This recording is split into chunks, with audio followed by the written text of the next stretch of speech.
অনেক যুবকরা বিবাহ করে না, অনেক যুবকরা বিবাহ করে না। কেন ভাই বিবাহ করে না?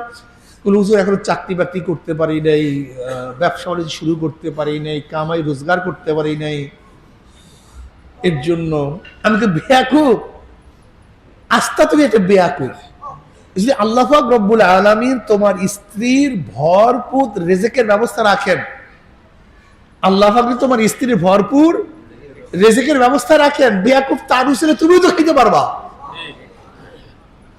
তুমি তো তার উসিলে খাইতে পারবা, তোমার রিজিকের দরজা খুলে যাবে, আল্লাহ পাক রহমত নাযিল করবে, বরকত দান করবে। রিজিকের মালিক তো আল্লাহ। তুমি এই চিন্তা কেন করো যে কামাই করি না, খাওয়াবো কি? এই কারণে তুমি তো বিবাহ করতে পারো না, কামাই করতে পারো। তুমি নিজের উপর ভরসা করছো, আল্লাহর ভরসা করো না।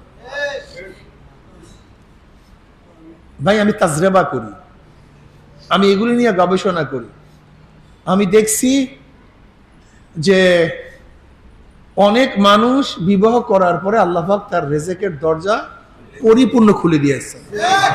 তার মানে ওর স্ত্রীর কবলে ভালো রিজিকের ব্যবস্থা ছিল, আল্লাহ পাক তার উসিলায় তার ব্যবস্থা করে দিয়েছেন। এ ভাই আপনি কেন বুঝেন না? আল্লাহ পাক এক একজনের মাধ্যমে আর এক একজনের খাওয়ান। মাছ খান আপনি, ওই মাছের কাটা খাইয়া বাসে বিলার গুলি, হাড্ডি কাটা খাইয়া বাসে কুকুর গুলি, আবার সামান্য যেগুলো পড়ে থাকে এগুলো খায় পিঁপড়া গুলি। আপনি বুঝেন না কেন? আবার যা কিছু সেটা কটা ইশারে ভাত পড়ে যায় সেগুলো খাইয়া বাসে মুরগি গুলি। কি কথা ঠিক না? এইভাবেই তো আল্লাহ পাক একের দ্বারা আরেকের রিজিকের ব্যবস্থা দান করছেন। ওমাইয়াত্তাকিল্লাহ ইয়াজআল লাহু মাখরাজা ওয়া ইয়ারযুকু মিন হাইসু লা ইয়াহতাসিব। আল্লাহ পাক কোন জায়গা থেকে রিজিকের ব্যবস্থা করে আপনি চিন্তাও করতে পারবেন না।